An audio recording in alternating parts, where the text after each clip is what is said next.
Hello, and welcome back to another episode of Bestseller Live. I am your co-host, Cynthia Johnson, here with my incredible co-host, Rhett Power. Hi, Rhett. And today is a very, very special day. We have newly published author Shirin Behzadi. Her book, The Unexpected CEO, just came out last week, same day as Rhett. So this is really very fun for all of us. Shirin is an entrepreneur, board director, and speaker whose remarkable journey began in Iran and led her from a gas station cashier to the CEO of a billion-dollar company. Arrested at 15 for speaking her mind and arriving in America alone at 17, Shirin built her life through resilience, hard work, and vision. In her new book, The Unexpected CEO, My Journey from Gas Station Cashier to Billion-Dollar CEO, she shares lessons on leadership, reinvention, and finding strength through adversity. Shirin, is wonderful to have you. Yes, thanks for having me. And Rhett and I are bonded over our same day update. That's amazing. So good. It is. It was meant to be. You know, Shirin, I love your story, and I apologize if it's a little loud behind me. I'm coming from doing book promos as well, I know. but I did not want to miss your talk today. And I've spent about 8 or 9 years of my life in Central Asia, and so I really appreciate where you're from originally, and what part of that part of your life did you take with you that makes you who you are today? I mean, what lessons or maybe character traits or what are the things you brought with you from that life to where you are now? What a great question. And part of what took me so long to write this book, I literally sat in the corner of the family room and I wrote because I wanted to reflect on that same question. What are these lessons that I learned throughout life? What are those principles at work that we don't necessarily create, but we discover through the process? And how do I share it with everyone? What happened in Iran was that I grew up in a loving family, pretty peaceful until revolution happened, and with it, chaos. And so as a child, the sense of safety was gone. In fact, as Cynthia mentioned earlier, I was arrested twice. Once was 15, the second time I was 16. And at 16, I was arrested, catch this, because I owned a book. And so here we are, decades later. I actually wrote one. So revenge is sweet. But when I reflected on what was it that really got me through those days, but also from there at 17, like you mentioned, I had to leave because didn't seem to be much opportunity because I had been arrested a couple of times. I left everything behind, my parents, my siblings, family, friends, and ended up in Turkey alone with no money, didn't speak the language, well, with little money, and didn't speak the language, and found my way to the United States, found my way to a gas station as a cashier at a bulletproof booth, again, with no parents or really much guidance. So when I reflected on how did I get through all of that was this idea that resilience is built over time. You know, people have asked me, were you born resilient? I don't think so. I think what has happened is that smaller challenges that you face and go through and grow from set you up for bigger ones and bigger ones from there. So as a young person in Iran, witnessing the chaos and finding my way through all of those challenges and changes, which I also share, some of those lessons seemingly at the time seemed small, but they set the stage for the belief that I can get through adversity. Not only can I get through adversity, I can thrive through adversity. And so that principle was used very often throughout life beyond the gas station as I navigated to build a company, as I went through my life-threatening ordeal where I had to learn to walk again, as I brought in private equity and sold the company. It applied across the board that adversity is your superpower, is what I always say. I got chills. And I don't normally say that. So, but I have two questions. One a bit shorter, which is what book did you have? The strange thing is that I don't even think it was a noteworthy book. I don't even remember the title of the book. And by the way, the soldier that arrested us, it was me and my sister and two other girls, was holding it upside down. So I doubt very much he knew what the title was. It didn't matter. The idea of that young people, young girls had a book in their suitcase was enough. And you know, back then people would get arrested and killed and be gone. So it was pretty scary. How do you think that experience, or even the being arrested the year before, shaped your idea of what freedom is? I became so much more keen on the idea that you've got to create your own path in life and you can't let other people tell you. You know, oftentimes people give you advice, which has happened later on. You know, when I was a cashier at a gas station or where I was going to a school that wasn't very well known, oftentimes people did tell me statistically it's not possible for you to do anything of significance. Society told you those stories. Sometimes you had internalized them yourself. But at the end of the day, every time I decided I can hear people out, it's good to hear feedback, but I don't have to listen to them because they come from where they come from, where their challenges, limitations, experiences are, or even talents. This is what I learned in Iran, because had I listened to those limitations that they had set forth for all young people, especially young girls, then I would sit in the corner and be quiet. But I knew I had some talent and I knew I had something to offer. And because of that, I learned to absorb what people have to say, but create my own course. And my own course I had to create, right? A cashier at a gas station at Bulletproof with a name like Shirin Behzadi is not necessarily known for, oh, she's going to be a CEO. That's not the case. But one little cute memory.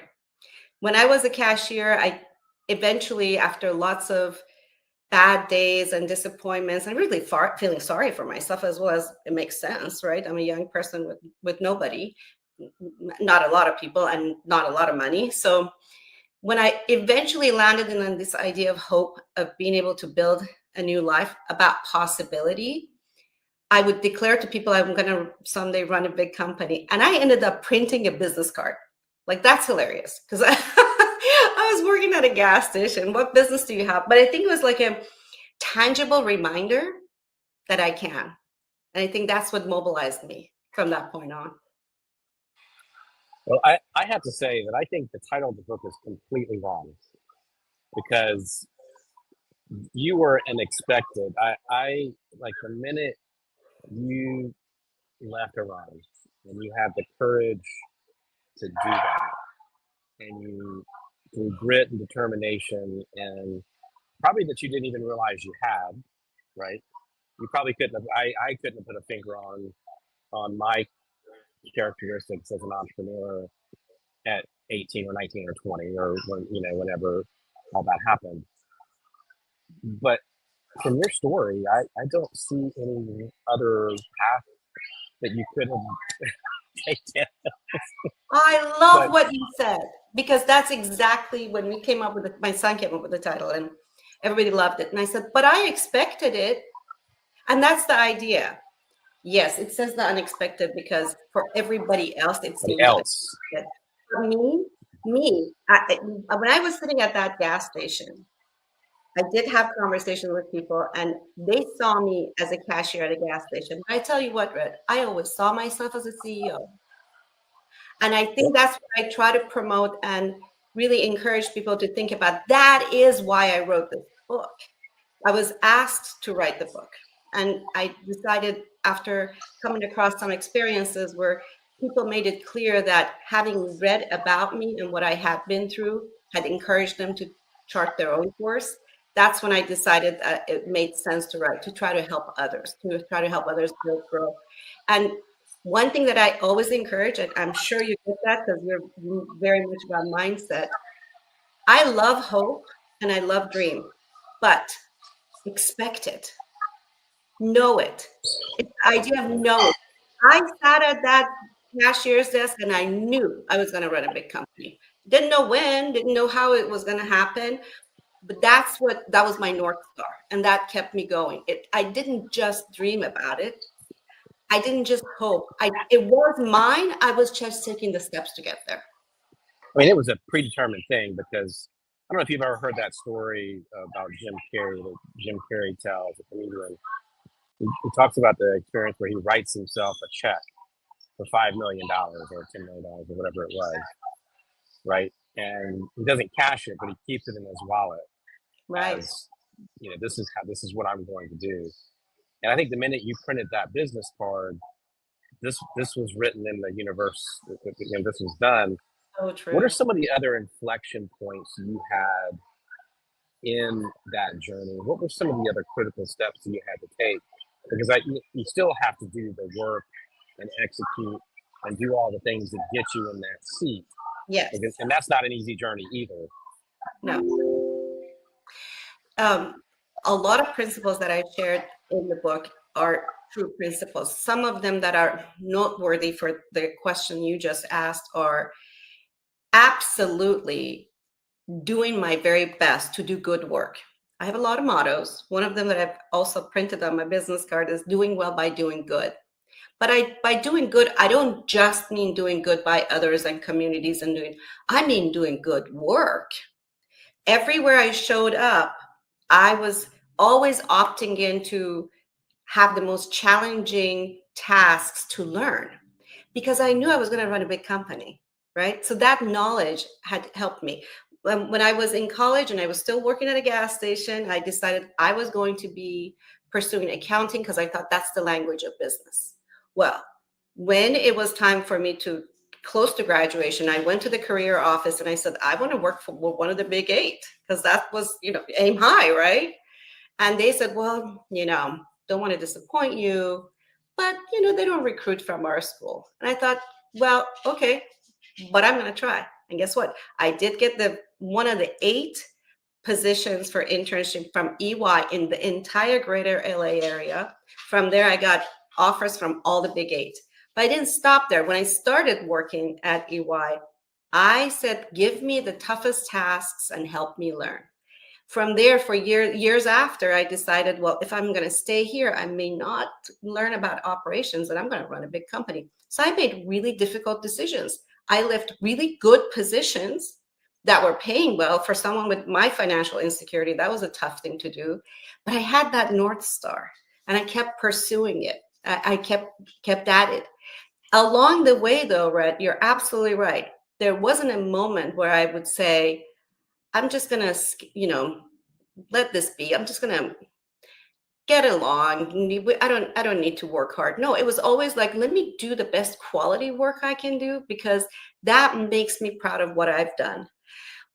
The other very important to me, and I've applied it, by the way, since I've stepped down as CEO, I've advised companies, I've been on boards, I've advised CEOs, I've advised private equity, I've done a lot of, and these things work. I'm just saying these principles do work.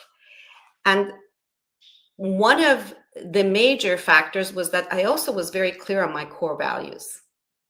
We talk core values, there's the conversation around it. It's talking about it and actually knowing it are 2 different things.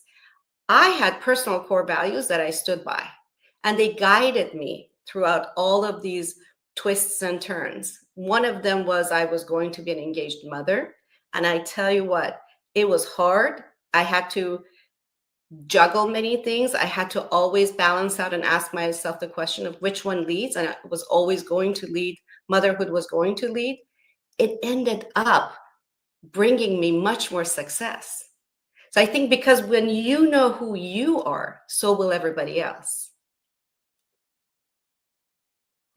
I love that. You're the world shaped around. You're the missing piece. You're the entire piece. Yeah. I You love just gotta that. get in there. Yeah. What I find really fascinating is I like to think of myself as a proud quitter, and you made it. As far as as the normal everyday person with a very calm upbringing, you made it. You were CFO, right, of a company, and then you left to become an entrepreneur. Yes. That I have to hear. That's my favorite story. This is where core values come into play.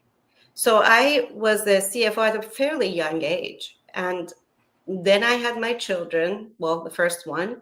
And it just so happens a couple of years later, we ended up selling that. It was a good sized bank to a larger bank.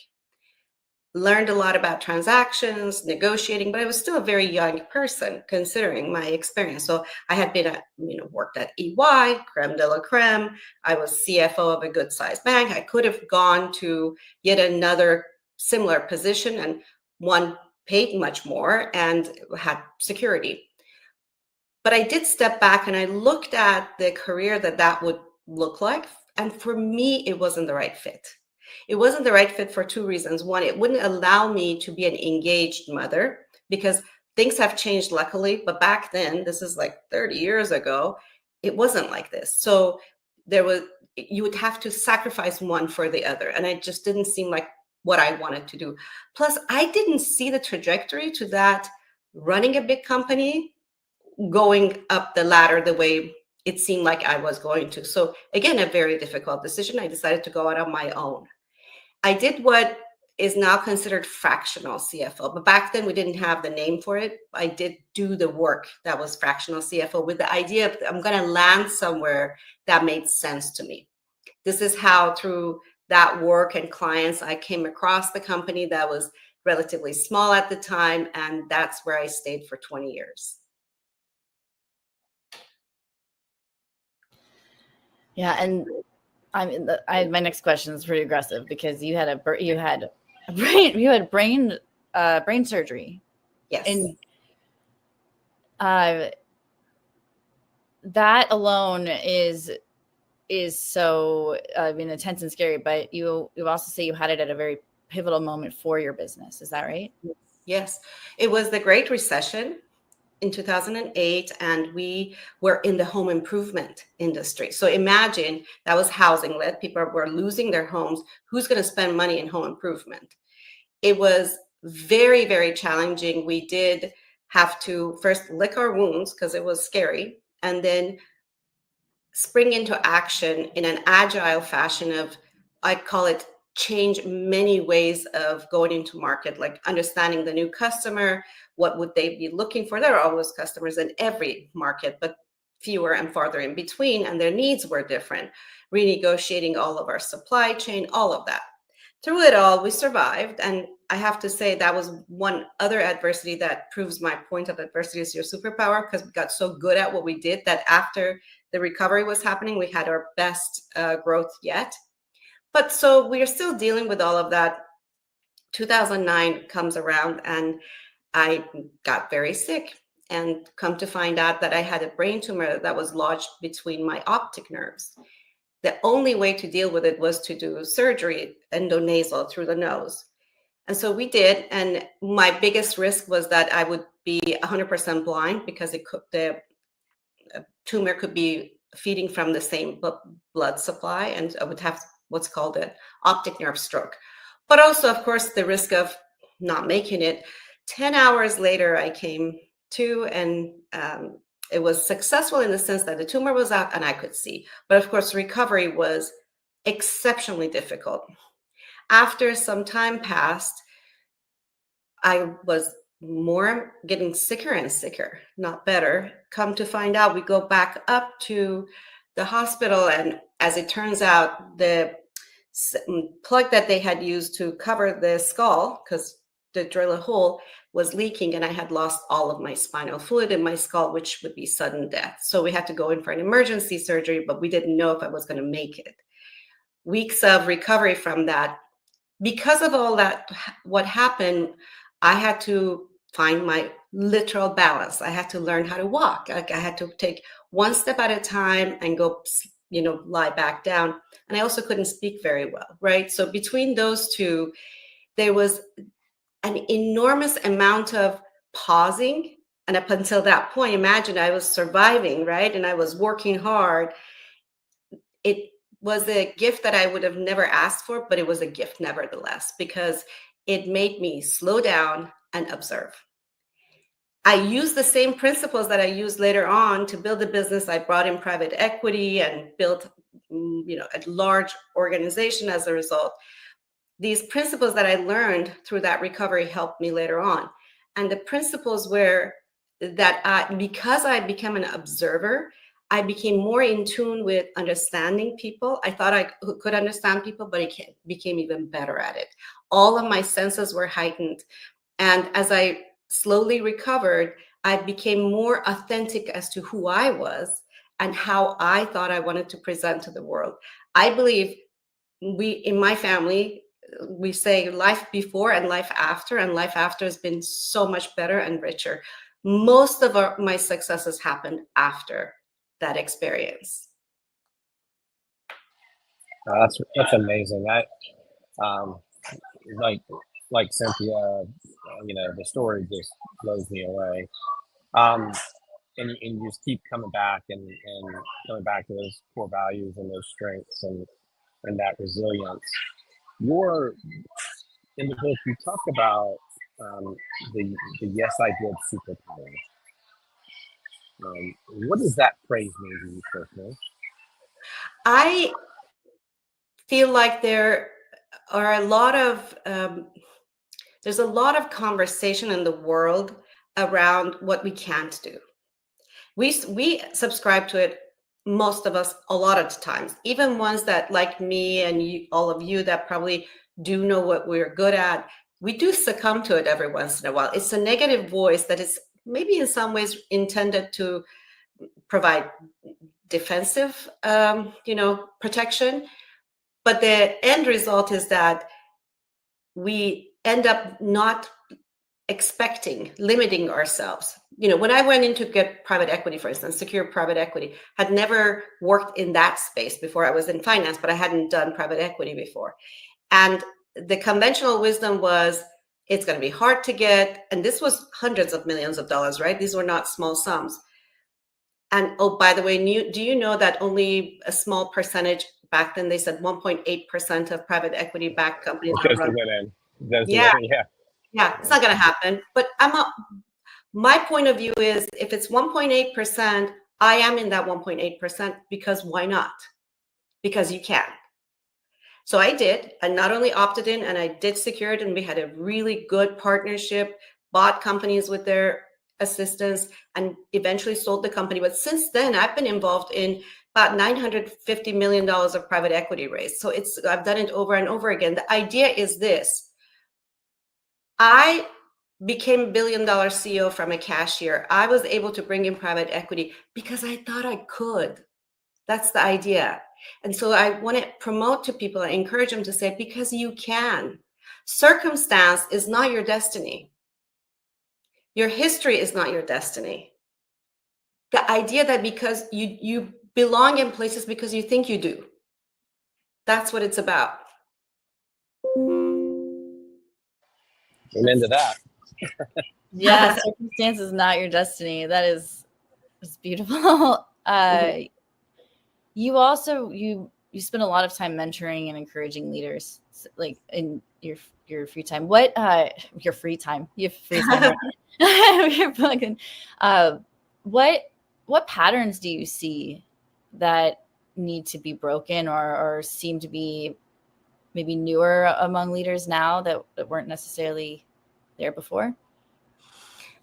I do want to say, I share one proud moment in that. Remember I said the principles that I've learned about, I've advised companies and boards, and it's worked with non-for-profit organizations. I can tell you stories of those many times over. My own son decided to be an entrepreneur, and he had a really nice secure job. I'm just like, okay, do it, but you definitely need tenacity, and he does have tenacity. Last year he was Forbes 30 under 30. So my point is, it works. Yay. One of the things, though, that one of the principles that I was explaining to them, all of them, was empathy. There's this misnomer right now, maybe it's more recent, maybe not, that empathy is somewhat weak. It isn't. Empathy doesn't mean coddling people. Empathy means meeting people where they are. As a leader, you need to understand where people need to be seated, where their talents are or they're not, and be able to put them in the right positions, providing them with opportunities for growth. And I'm not saying everybody belongs in a seat and everybody needs to stay on board. That's not my point. I'm saying when you have people on board and you want to lead them right, you have to make sure that you understand where they are. Another point, who do you think is a better negotiator? And by the way, I've sold companies and I've sold them really, really well. I had a little bet going on and I've gone way over what other people thought we could do. Who's a better negotiator? Someone who has empathy and understands their counterpart, or somebody who doesn't? Because when you understand your counterpart, you know where they're coming from, what their pain points may be, what are they looking for, and therefore you can negotiate much more effectively. So yeah, it's not weak. It's misinterpreted as weak because people maybe use it in the wrong way. But empathy is one of the major ways we as human beings over our evolutionary process have been able to cooperate and collaborate. And by the way, everything we've built is through cooperation and collaboration. Just saying. So the last question, and I hate that we have to end.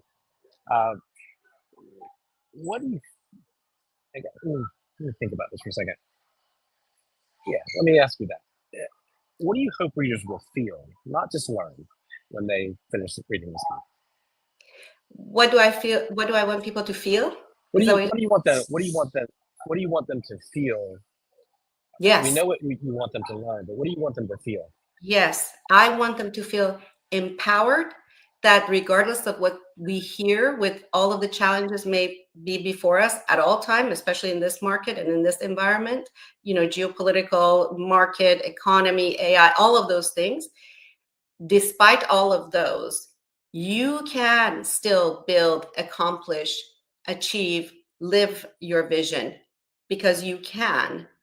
And I have evidence, I have receipts to show, because not only have I done it, ever since the book has been out, I've had people proactively reaching out to me and saying, for instance, just day before yesterday, somebody DM'd and said that their mother was not in a good place and she was down, and he gave her this book. And the mother said, oh my gosh, I had always wanted to do something and I'm going to do it now. That's what it's about. I had an ultrasound technician 2 years ago, which is the reason why I ended up writing the book, working on me for something very simple. But she said, I know you don't know me. A few years ago, I was sitting on the couch feeling sorry for myself. I came across your story because it was in some kind of a local paper, and said to myself, if she made it from gas station to there, I can become an ultrasound technician. And here she was. That's what it's about. Feeling empowered and feeling like self-reliance is where it's at. That's so wonderful. It's like we're like witness to one of those greatest journeys I've ever heard. Like, it's really wonderful to have you on the show, and everyone should read this book, especially if you're feeling caught in your circumstance, right? Yeah, absolutely. I'm very proud of both of you for your book launches last week, and I wish we could keep going. This is the end of the interview. Can you tell us where we can find you and the best place to get the book? Yes. Well, thank you for having me. And it's Rhett and I are now bonded for life, twinsies. Right. The book is called The Unexpected CEO, My Journey from Gas Station Cashier to $1 Billion CEO. The Unexpected CEO is everywhere, Amazon, anywhere where books are sold. My website and my social handles are all my full name, so good luck spelling it, but Shirin Behzadi. But if you search at The Unexpected CEO, you'll see my name. You can spell that. So yes, I'm everywhere. Well, thank you, Sharon. And this has been a real pleasure to have you. And you've got another episode. You've listened to another or watched another episode of Bestseller Live. Thank you so much, Cynthia, my incredible co-host, who's been an incredible partner in helping us launch Elementals. Thank you so much, Cynthia. Thank you, Sharon, for being here. And Now they're singing happy birthday to somebody in Starbucks. So that is my cue to wrap it up. And thank you for joining us here on Bestseller Live. Thank you. Thanks for having me.